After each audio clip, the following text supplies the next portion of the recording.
like you're lamenting, will remain in the hole forever or will even sink further. We must sit and reflect as a country. What do we want to do with our human resource? What is the caliber of human resource that we want to produce in this country? Sorry, Fred, before he continues, I'm not cutting volume. You know, he said about why he left the union sector. That was the other era.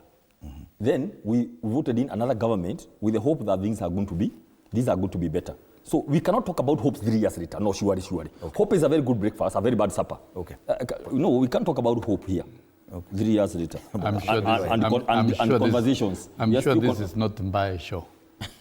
But facts remain facts, and facts are always stubborn. That's the truth. And so what happened in another regime, and which acted as a foundation, even if you build this house, it doesn't matter when you build it, but you put it a very strong foundation. One time it will collapse. And that time are you predicting that this thing, our education sector is set to collapse? So I'm trying to correct Mbaye so that it doesn't have to paint some quarters as heavenly angels and others to look like total failures. Now, I raised a lot of concerns about how the curriculum was being rolled out. I was a lone voice then, and I did it through careful studies. And that was the view of teachers, and that was the absolute truth. And the challenges of CBC are not going to go away very soon. That's the truth. And the window for review of CBC that the president directed and committed in signing of the charter is the only way. There must be thorough, intensive, publicly consulted review of our curriculum. That one, there is no shortcut, because we must live within the acceptable, best global standards and practices in mounting our education system, in recruiting and managing our teachers, in driving a robust education system. And if you look at it, Fred, from when the education was messed up, because it was over-politicized by every Tom, Dick, and Harry, and to create business flagships and everything else. We were number 1 in Africa in Global Competitiveness Index, which of course looks at 2 things, access and quality. We were actually number 1 in Africa, the best in the continent. And several years down the line, we are not anywhere near number 10. We've disappeared. That is telling us that there is something wrong with our education system. Even as we roll out CBC, there is no monitoring and evaluation mechanism. Because when you are rolling out a new curriculum, you must have a very strong monitoring and evaluation framework driven by experts. And I would expect the quality assurance and standards of the ministry to be robust and to be doing this work and be giving feedback to the public. If we don't do that, then we are on what we call fishing expedition with our curriculum.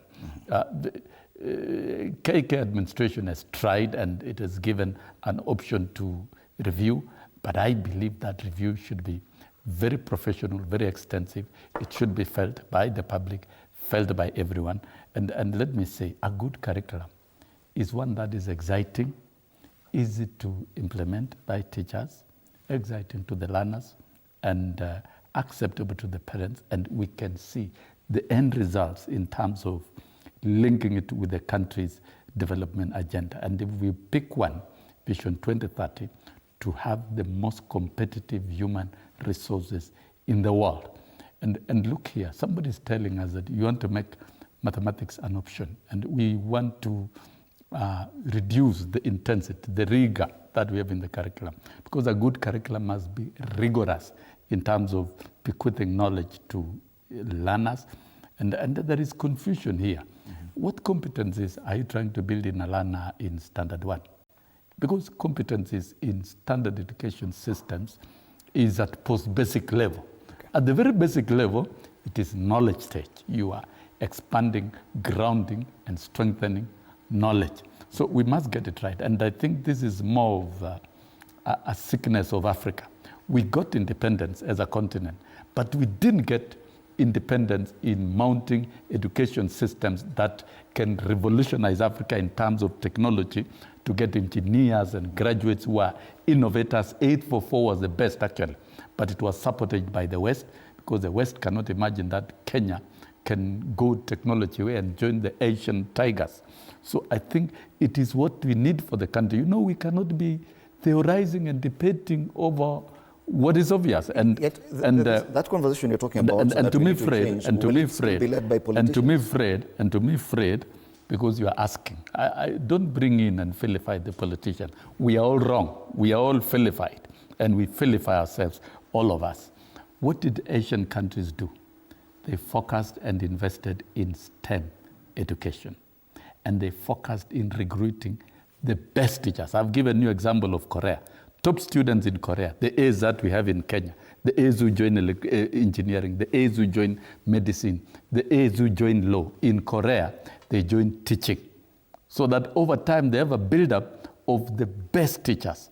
And STEM education is mandatory in Korea. That is why Korea, we were at the same level, but now it's technologically advanced. So what we need